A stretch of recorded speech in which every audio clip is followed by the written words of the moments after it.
9절 함께 읽겠습니다. 난리와 소의 소문을 들을 때에 두려워하지 말라. 이 일이 먼저 있어야 하되 끝은 곧 되지 아니하리라. 아멘. 자, 우리 말씀 제목입니다. 같이 읽어볼까요? 시작. 돌 하나도 돌 위에 남지 않고. 오늘은 돌 하나도 돌 위에 남지 않고라는 말씀 제목으로 하나님 말씀을 나누도록 하겠습니다. 여러분들, 이 원형 경기장 한번 보시겠어요? 이 원형 경기장 한 번씩 보신 적 있으시죠? 이 이탈리아에서 굉장히 유명한 로마의 건축물입니다. 이 원형 경기장을 우리가 콜로세움이라고 부르는데요. 우리가 이 세상에서 영원할 것이라고 생각하는 것들이 사실 그러지 못한 경우들이 대부분입니다. 예를 들자면 바로 이 콜로세움이 그러한 것이죠.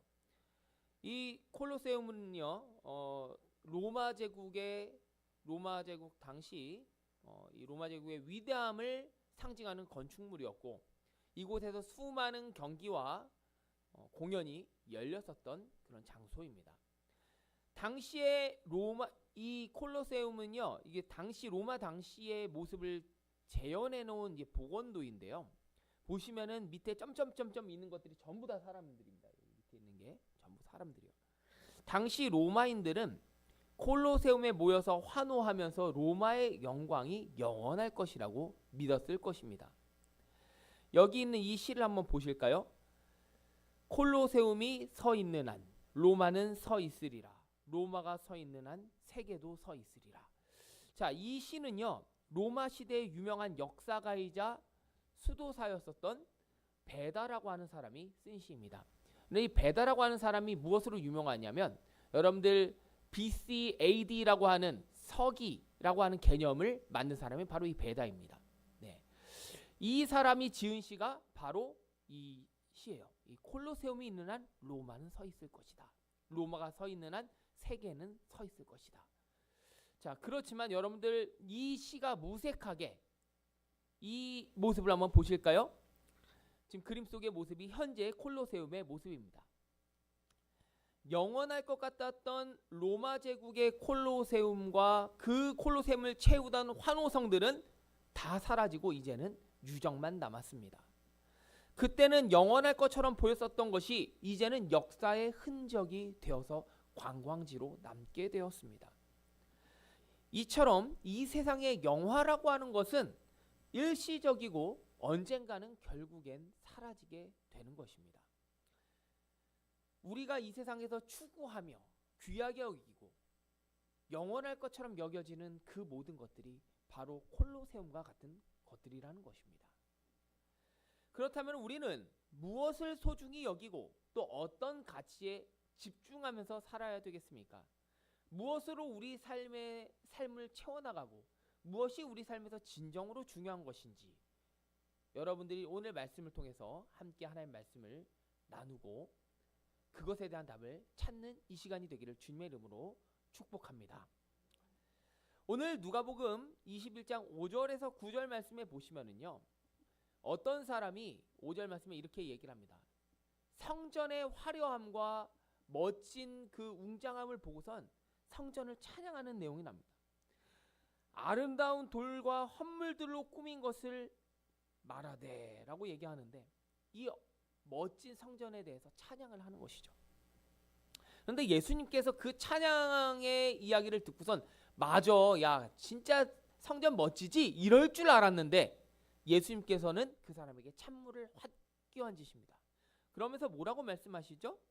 이 성전의 화려한 돌과 헌물들이 언젠가는 무너질 것이라는 말씀을 하고 계시는 것입니다. 이 말씀을 통해서 예수님께서 우리에게 하고자 하시는 말씀은 무엇일까요? 자, 우리 첫 번째 같이 읽어보겠습니다. 시작. 일시적인 것에 집착하지 말라. 예수님께서는 오늘 말씀을 통해서 일시적인 것들에 집착하지 말라라고 말씀을 하십니다. 자, 이 그림을 한번 보시겠습니다. 이 그림은요, 성전에 대한 그림입니다. 솔로몬이 성전을 지은 이후로 두 번의 성전이 이제 이름도 바뀌게 되고 모습도 좀 달라지게 되는데요. 성전이라고 하는 곳은요, 유대인들에게 있어서 가장 중요한 곳이었습니다. 유대인들에게 있어서 성전이라고 하는 것은 삶의 중심과 같은 곳이에요. 그 사람들의 모든 것이라고 여겨질 정도였습니다. 예수님 당시의 예루살렘 성전은요, 헤롯 성전이라고 불리웠습니다. 그렇지만 헤롯 성전은 여러분들이 잘 아시다시피 솔로몬이 완성시켰었던 이전의 최초의 성전과는 다른 것이었습니다. 솔로몬 성전은 모리아 산 위에 지어졌고, 그리고 그 성전을 우리는 뭐라고 불러요? 솔로몬 성전이라고 부릅니다. 또는 다윗 성전이라고 불리기도 하죠. 왜냐하면 다윗이 하나님께로부터 이 성전을 지을 것에 대해서 약속하고 서원하였습니다. 그리고 서원을 누가 이뤘습니까? 솔로몬이 이루어냈죠.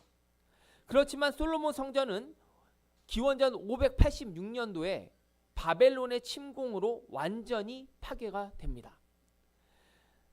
그리고 이후에 바벨론을 점령한 페르시아 제국에 의해서 우리가 잘 아는 고레스 왕 들어보셨죠? 예, 고레스 왕이 이제 키루스 2세라고 불리는 당시의 페르시아의 왕이었고요. 이 키루스 2세는 페르시아를 굉장히 강성한 국가로 만들어놓은 사람이었습니다. 이 페르시아의 모든 역사 속에서 가장 훌륭한 황제라고 하는 그 칭호를 받을 수 있었던 사람이 바로 누구였냐? 바로 키루스 2세라는 사람이었습니다. 이 고레스 왕이에요. 우리 성경에는 고레스 왕이라고 쓰여져 있습니다. 근데 이 고레스 왕이 바벨론의 포로 잡혀왔었던 유대인들을 어떻게 해요? 전부 다 풀어주고 해방시켜주죠. 니네들 니네 고향으로 돌아가 하고 보내줍니다. 그러면서 고레스 왕이 당시에 유대인 출신의 총독을 하나 파견하게 되는데 그 사람이 바로 스룹바벨이라는 사람이에요. 그래서 여러분 학개와 스가랴에 보면은 스룹바벨이라고 하는 사람의 이름이 등장합니다. 이 스룹바벨을 통해서 하나님께서 무너졌었던 성전을 재건하도록 명령을 하십니다. 그래서 고레스 왕의 도움과 하나님의 역사하심으로 유다의 총독이었던 스룹바벨을 중심으로 해서 성전이 재건이 되게 됩니다. 그게 뭐예요? 바로 스룹바벨 성전이에요. 그리고 이 스룹바벨 성전은 바로 고레스 왕의 다음 세대인 다리오 왕이 이제 다리우스 왕 또는 다리오 왕이라고 불리는데, 이 다리오 왕이 그 이제 페르시아를 통치하고 있을 때가 돼서야 완공이 됩니다. 그런데 이 스룹바벨 성전은 또 그렇게 오래가지가 않아요. 스룹바벨 성전이 그대로 잘 유지가 되었으면 좋았을 텐데, 이후에 이 페르시아는 알렉산드로스 제국에 의해서 멸망하게 됩니다. 당시 알렉산드로스 제국은 어떻게 보면 헬레니즘 제국이라고도 불렸었던 굉장히 강성한 국가였습니다.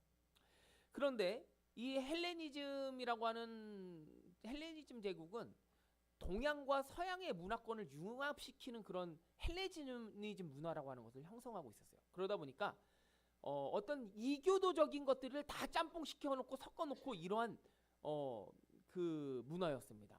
당시 페르시아 같은 경우에는 이제 그 나라의 문화와 그 나라의 국가의 종교들을 좀 존중해주는 입장이었었지만, 사실 헬레니즘 제국은 그렇지 않았습니다. 그래서 다 짬뽕 시켜놓고 다 섞어버리는 거예요. 그러다 보니까 이 스룹바벨 성전에 있었던 성물들을 약탈당하고, 그리고 그 하나님 앞에 제사를 드리던 제단에다가 돼지를 갖다가 눕혀놓고 돼지를 각을 뜨고, 그리고 제우스 신을 그 섬기는 제단을 갖다가 그 성전에다가 설치를 해놨단 말이죠. 그러니까 유대인들 입장에서는 어땠을까요? 굉장히 이게 굉장히 견딜 수 없는 치욕적인 그런 기분을 느꼈을 것입니다. 그래서 이 성전은 엉망진창이 되고 아주 처참한 지경에 이르게 됩니다. 그리고 이후에 로마 제국이 이 땅을 다시 점령하게 되면서 굉장히 슬프죠. 이 유다 국가가 이 유대가 멸망하면서부터 계속적으로 통치하는 국가들이 바뀌고 성전도 계속 이러한 일들을 경험을 하는 거예요. 유대 땅을 로마 제국이 정복하면서 그때의 헤롯이 이 유대를 다스리게 됩니다. 우리가 잘 아는 헤롯 대왕. 근데 헤롯이라고 하는 사람은 이스라엘 사람이 아니었어요. 유대인이 아니었습니다. 이 사람은 에돔 사람이었어요. 에돔 사람이라 하면 누구의 후손이냐면 에서의 후손입니다. 에서의 후손들.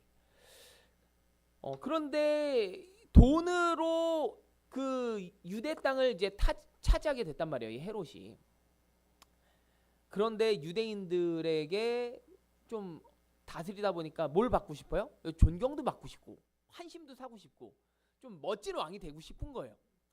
그러면은 어떻게 하면 내가 멋진 왕이 될 수 있을까 고민을 하다가 생각난 게 뭐예요?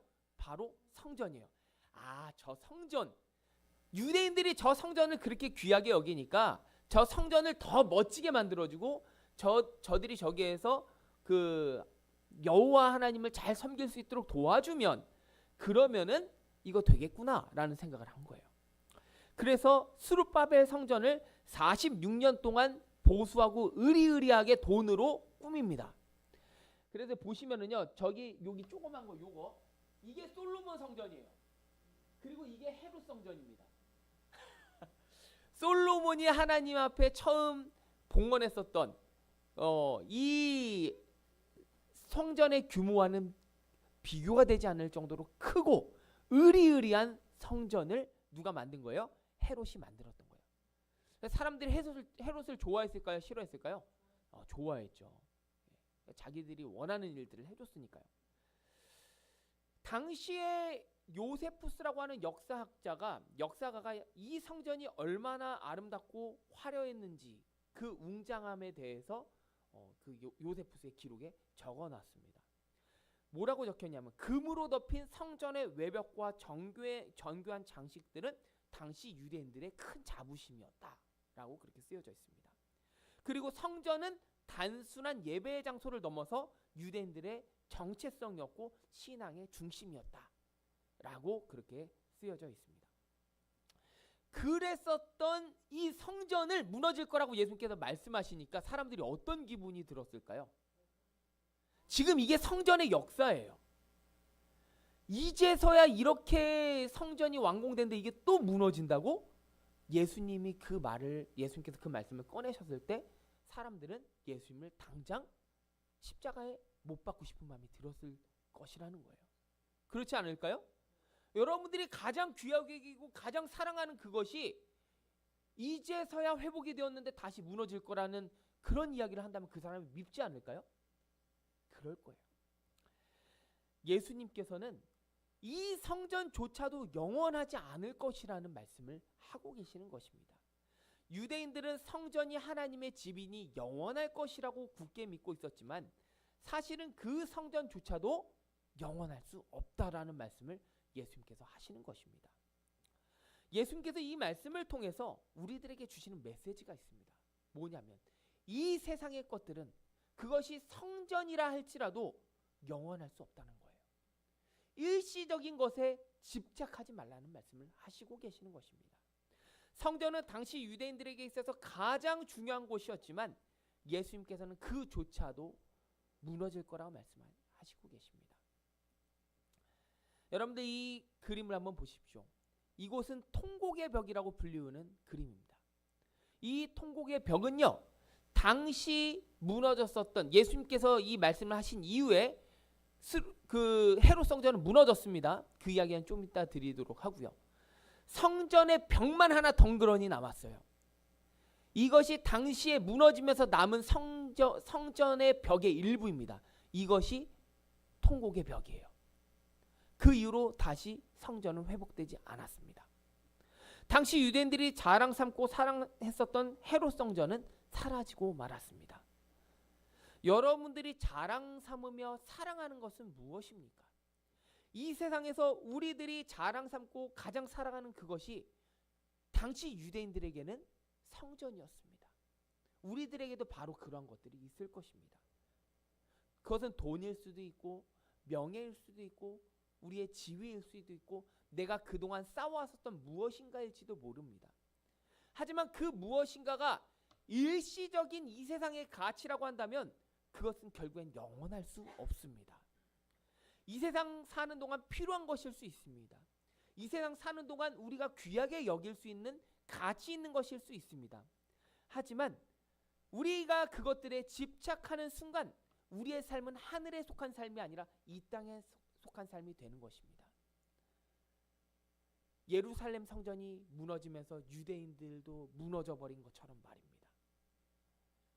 그러므로 이 세상의 일시적인 것들에 집착하는 대신에 영원한 하나님 나라의 소망과 오직 예수 그리스도에게 여러분들의 삶을 거시는 성도님들 되시기를 주님의 이름으로 축원합니다. 자, 두 번째, 예수님께서 오늘 말씀을 통해서 우리에게 이렇게 말씀하십니다. 같이 읽어보겠습니다. 시작. 아멘. 진정한 가치는 영원한 것에 있음을 알아야 합니다. 자, 이 말씀을 우리 다시 한번 읽어보겠습니다. 시작. 너희가 보는 이것들이 다시 한번 읽어보겠습니다. 시작. 너희가 보는 이것들이 날이 이르면 돌 하나도 돌 위에 남지 않고 다 무너뜨려지리라. 이 말씀은 사실 스룹바벨 성전을 재건할 당시에 그러니까 무너진 성전을 재건하는, 그러니까 스룹바벨 성전을 짓는 그 당시에 학개 선지자가 했었던 말씀을 예수님께서 염두에 두시고 하신 말씀이에요. 우리 글씨가 작은데 좀 더 키워보겠습니다. 자, 우리 학개 2장 15절 말씀입니다. 함께 읽어볼게요. 시작. 이제 원어간대 너희는 오늘부터 이전 곧 여호와의 전에 돌이 돌 위에 놓이지 아니하였던 때를 기억하라. 아멘. 이 말씀은 솔로몬 성전이 무너지고 나서 스룹바벨 성전을 재건하려고 할 때에 하나님께서 학개의 선지자에게 주셨던 말씀입니다. 돌 위에 돌이 놓이지 아니하였던 때를 기억하라는 것은 성전을 쌓던 돌을 얘기하는 거예요. 이 성전이 지어지지 아니하였었던 때를 기억하라는 말씀이에요. 그리고 성전이 지어져 가면서 이 유대인들의 형편이 점점 좋아지게 됩니다. 그러니까 너희들이 이 성전이 지어져가는 이 과정에서 너희들 삶이 어떻게 변해가는지를 보아라 라고 하면서 주셨던 말씀이에요. 그런데 오늘 예수님 말씀은요, 돌 위에 돌 하나도 남기지 않고 무너지리라 라고 말씀하는 거예요.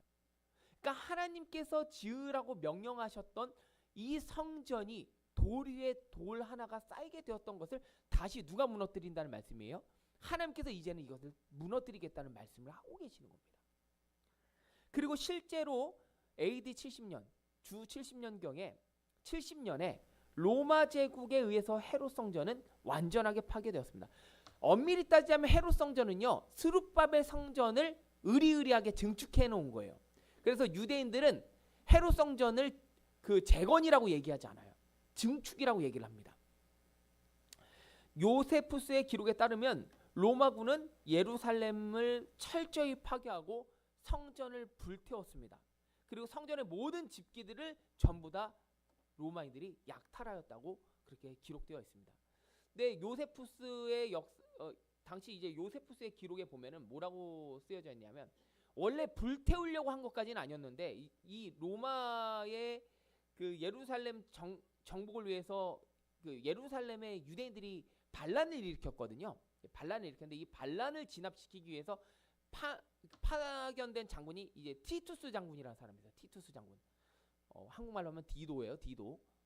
그렇다고 디도서가 티투스를 얘기하는 건 아니지만 티투스 장군, 타이터스 장군이라고 불리는 이 사람이 당시에 이제 가장 총망받고 있었던 군인이었습니다. 이 사람을 파견시켰어요. 그리고 이 티투스 장군은 이제 고대 유물이나 이런 것들을 조금 가치 있게 여기는 사람이었기 때문에 불태울 생각은 없었는데, 실수로 로마군이 거기에다가 불을 떨어뜨리는 바람에 불이 나게 화재가 발생하게 되었다라고 그렇게 요세푸스가 기록을 해놨는데, 이건 미화된 기록이다. 그것이 아니라 실제 역사학자들은 아예 그냥 철저히 무너뜨리려고 작정하고 왔다라고 하는 게 정설이에요. 그래서 이 일로 인해서 이 예루살렘 성전은 통곡의 벽 하나 남겨놓고 완전히 무너지게 됩니다. 왜 이런 일이 있었냐면, 당시에 이 성전을 무너뜨리려고 뭘 갖고 왔냐면 투석기를 갖고 왔어요. 로마군이 투석기. 그래서 이렇게 해서 퐁 하면은 바위 덩어리 하나가 이제 보통 30kg에서 50kg 정도 되었다고 이렇게 쓰여져 있는데, 이렇게 유물들을 좀 보면은 그 정도 되는 투석기를 던져가지고 이 예루살렘 성이 총 3겹으로 둘러싸여 있어요. 가장 겉벽을 무너뜨리고 그 다음에 뚫고 들어와서 두 번째 벽 무너뜨리고 마지막으로 성전을 감싸고 있는 요새가 있었는데요. 그 요새를 무너뜨리면 성전이 무너지는 거예요. 그래서 이 요새가 무너지면서 성전도 함께 무너지게 된 것입니다.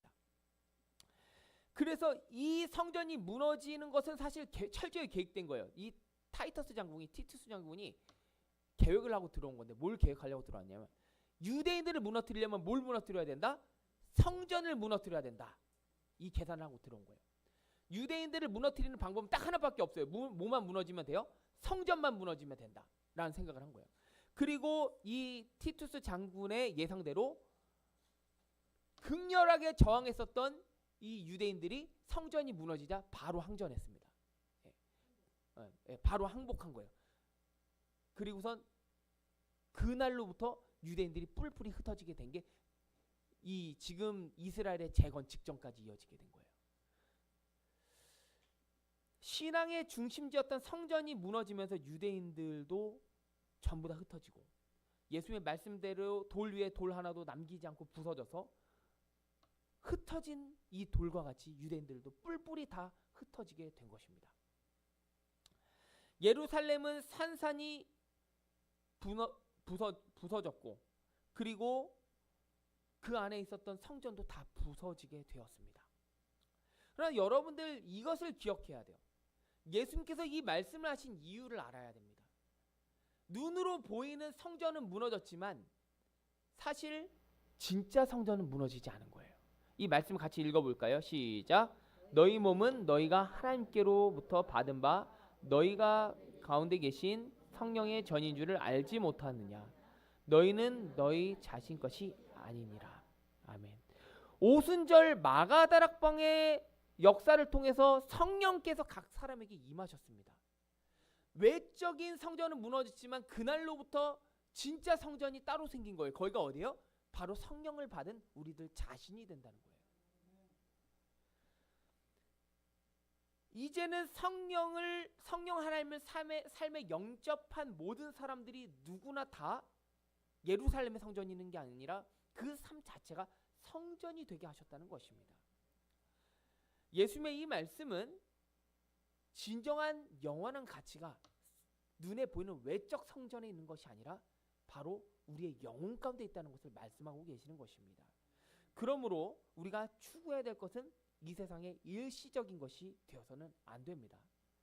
자, 우리 이 말씀 같이 읽어보겠습니다. 시작. 그런즉 믿음, 소망, 사랑 이 세 가지는 항상 있을 것인데 그 중에 제일은 사랑이라. 아멘. 세상이 사라져도 믿음, 소망, 사랑은 사라지지 않는다. 이러한 것들은 예루살렘의 성전이 무너지더라도 계속되는 것입니다. 예루살렘 성전은 무너졌지만 여러분들 이 이후에도 계속적으로 복음은 퍼져나갔습니다. 그리고 성령 세례를 받고 하나님과 동행했었던 삶을 산 자들의 삶은 무너지지 않았습니다. 오히려 풀뿌리처럼 계속 번져나갔습니다. 그 과정에서 수많은 사람들이 순교했지만 이들의 믿음과 소망과 사랑은 영원하여서 결국에는 로마 제국 313년에 콘스탄티누스 대제라고 하는 왕이라고 하는 사람이 밀라노 칙령으로 기독교를 국교로 선포하는 일이 생겨지게 되었다는 것입니다. 여러분들, 로마 제국이 성전을 무너뜨렸습니다. 맞습니까? 그리고 유대인들은 흩어졌어요. 그런데 그때 무너지지 않은 사람들은 그리스도인이에요. 그리스도인들은 계속적으로 퍼져나가서 순교를 당하고 당해도 끝까지 그 믿음을 지켜서 결국에는 로마 제국은 기독교 국가가 된다는 것입니다. 초대교회 성도들은 진정으로 인생에서 중요한 가치가 무엇인지 알았습니다. 성전이 무너졌다고 해서 그들은 무너지지 않았습니다. 하나님과의 관계를 통한 영생의 그들의 삶의 목적을 두었습니다. 예수님과 이 세상에 그 무엇도 바꿀 수가 없었기 때문에 여러분들 아까 보셨던 이 콜로세움에서 그들은 목숨을 잃었지만, 그리고 순교하는 것을 끊임없이 반복적으로 되풀이하면서 당하였지만, 하지만 그들의 피는 사라지지 않았습니다. 그들의 순교는 사라지지 않았습니다. 그들 안에 있었던 믿음과 소망과 사랑은 계속 이어질 수 있었습니다. 우리의 삶에서 궁극적이고 진정으로 추구하는 그런 것들이 영원한 것이라고 한다면 그것들은 결국에는 사라지지 않습니다. 세월이 변하고 그리고 시대가 달라져도 영원한 것들은 결국에는 변치 않습니다. 여기에 이 사자밥이 되었었던 순교자들은 이때 세상을 떠났지만 이들의 영혼은 여전히 영원합니다. 그러므로 여러분들 오늘 말씀의 예수님 말씀을 기억하시기 바랍니다. 영원한 것에 여러분들의 모든 것을 거시기 바랍니다. 여기 성경 말씀이 있습니다. 이 성경 말씀은 아주 오래전에 2000년이 거의 다 된 구약 성경은 오히려 그 이전에 쓰여졌었던 성경의 말씀이지만, 하나님의 말씀이지만, 이 말씀을 읽으면서도 시대가 변하고 세월이 달라져도 이 말씀을 읽으면서 우리가 여전히 은혜 받을 수 있는 이유는 하나님의 말씀이 영원하기 때문입니다. 그러므로 여러분들 영원한 것에서 진정한 여러분들의 삶의 가치를 찾으실 수 있는 여러분 되시기를 주님의 이름으로 축원합니다. 우리 세 번째 같이 읽겠습니다. 시작. 미래의 불확실 속에서도 믿음을 지켜라. 예수님께서 오늘 말씀을 통해서 우리에게 주시는 세 번째 메시지는 미래의 불확실 속에서도 불확실성 속에서도 믿음을 지키라는 말씀입니다. 7절에 보면은 이렇게 제자들이 물어봅니다. 선생님, 그러면은 이 일이 언제 일어나겠습니까? 그리고 일어날 때 무슨 징조가 있겠습니까? 그렇게 예수님께 묻습니다. 그러자 8절에서 9절에 예수님께서 이렇게 말씀합니다. 그때에는 거짓 메시아들이 일어나고 전쟁과 소요가 있을 것이다. 그리고 너무 재밌는 게 정말로 예수님의 예언대로 이 요세푸스의 기록, 이게 당시 로마의 유명한 역사학자입니다. 이 요세푸스의 기록에 따르면은 실제로 예루살렘 성전이 파괴되기 전후로 거짓 메시아들이 우후죽순으로 많이 나왔었다는 이야기가 있습니다. 그리고 자기가 메시아고 자기가 유대를 구원할 구원자라고 선동하고 다녔다고 합니다. 그래서 그 사람들이 혼란에 빠진 거예요. 당시에 이 유대인들이 로마 제국에 강렬하게 저항하면서 반란을 일으켰던 이유가 뭘까요? 바로 메시아들이 나타나서 이제는 우리가 독립해야 될 때가 왔다. 우리 새로운 왕국을 세워나가자 라고 하면서 다윗 왕궁의 재건을 외쳤습니다. 그래서 그 꼴을 보지 못해서 로마가 진압하러 온 거예요. 유대인들 말 안 들어? 내가 너희들한테 얼마큼 잘해줬는데 너희들 안 되겠네? 라고 하면서 로마가 무력으로 예루살렘을 진압한 것입니다.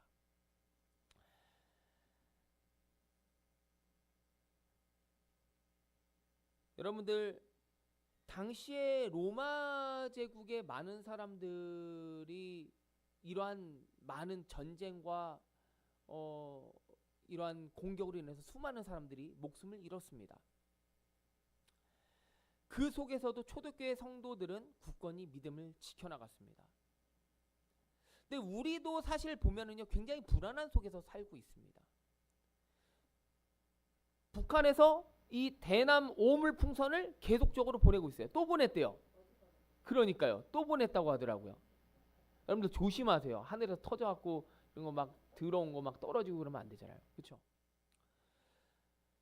우리나라는 전 세계 유일의 휴전 국가입니다.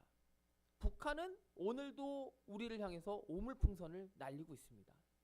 사실 이것이 굉장히 기분이 나쁜 이유는 오물이 아닌 다른 무언가가 올 수도 있기 때문인 것이죠. 또 어떤 사람들은 이렇게 말합니다. 2025년은 반드시 백두산이 터진다고. 많이 들어보시지 않으셨어요? 하준이가 그래요. 우리 빨리 한국을 떠야 된다고. 네, 유튜브에서 봤다고. 아빠, 하준이 하늘이가 그런 얘기를 하대. 우리 저기 미국에 있는 이모네로 보내줘. 나는 그랬더니 아빠는 교회 때문에 안 되니까 우리는 살아야 되겠어 하면서 참 그렇죠. 보내달래요. 백두산 터지기 전에 가야 돼. 터지면 비행기 못 뜬대요. 잘 알아요. 우리는 이런 불확실한 미래 속에서 살아가고 있습니다. 그렇죠? 예수님께서 제자들이 언제 이런 일이 있을까요? 불안함 속에서 얘기했을 때 결국에는 이런 일은 일어나게 될 것이다 라고 하는 그런 이야기를 하셨고, 실제로 이 티투스 장군의 침공은 일어났습니다. 사실 우리도 이러한 불확실한 미래 속에서 살고 있습니다. 언제 어떤 일이 벌어질지 모르잖아요. 그렇죠? 우리나라는 사실 지금 휴전국가이기 때문에 전쟁이 끝난 상태가 아니에요. 제가 캐나다 나가 있을 때 뭐 김정은이 뭐 했다 막 캐나다 뉴스에 되게 자주 나와요. 그리고 굉장히 일촉즉발의 상황인 것처럼 늘 이 한반도를 바라본단 말이에요. 우리나라 밖에서는. 근데 우리 정작 대한민국에 사는 우리들은 그렇지 않아요. 뭐 그냥 그런가 보다 이렇게 산단 말이죠. 그래서 그런 얘기들을 합니다. 대한민국 사람들은 안전불감증이다. 어떻게 해요? 불안하더라도 오늘을 살아내야 되는 게 우리들이지 않습니까? 그렇죠? 이러한 불안한 미래 속에서 우리가 살아가고 있지만 이 세상의 혼란 속에서 흔들리지 않고 우리가 이러한 불안함을 이기면서 살아나가는 방법은 하나밖에 없습니다. 누구를 바라보는 거예요? 하나님을 바라보면서 사는 것입니다. 예수님께서는 이러한 어려움 속에서도 믿음을 잃지 않도록 제자들에게 말씀하시고 권고하십니다. 우리의 믿음은 상황에 따라 변하는 것이어서는 안 됩니다. 하나님을 향한 흔들림 없는 신뢰를 바탕으로 해서 상황을 이기는 믿음을 세워나가시기를 주님의 이름으로 축복합니다. 하나님께서는 늘 우리와 함께 하시는 하나님이십니다. 언제 어떤 일이 벌어질지 사실 우리는 알 수 없습니다. 하지만 우리가 언제 어떤 일이 벌어지더라도 우리는 믿음을 지켜나가야 합니다. 이 세상의 혼란 속에서 흔들리지 않고 하나님의 말씀을 붙들고 살아나가는 것이 우리에게 중요합니다. 우리의 믿음은 상황에 따라서 변하는 믿음이 아니라 상황을 이길 수 있는 상황 위에 있는 믿음이 되어야 합니다. 이제 말씀을 마치도록 하겠습니다. 예수님께서는 오늘 본문 말씀을 통해서 우리가 일시적인 것에 집착하지 말라고 말씀하십니다. 그리고 진정으로 가치 있는 영원한 것이 무엇인지 보고 거기에 우리의 인생을 걸라라고 말씀하십니다.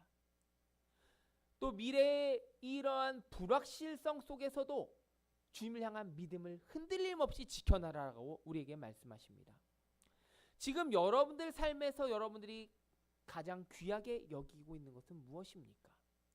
당시 유대인들이 성전을 귀하게 여겼듯이 여러분들이 성전처럼 여기고 있는 이 땅의 그것은 무엇입니까? 이제 여러분들은 결단해야 합니다.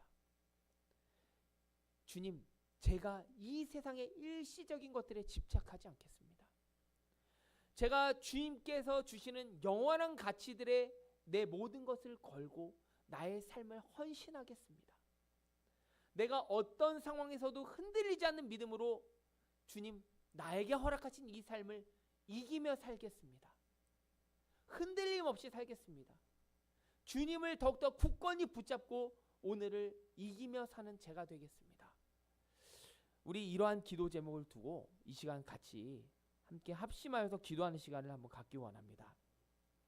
자, 우리 이 시간 통성으로 기도하실 때 주님, 제가 이 세상의 일시적인 것들의 마음을 빼앗기지 않고 영원한 하나님 나라와 주님의 말씀을 붙잡고 예수 그리스도를 바라보며 더욱더 주님을 추구하는 삶을 살게 하여 주시옵소서.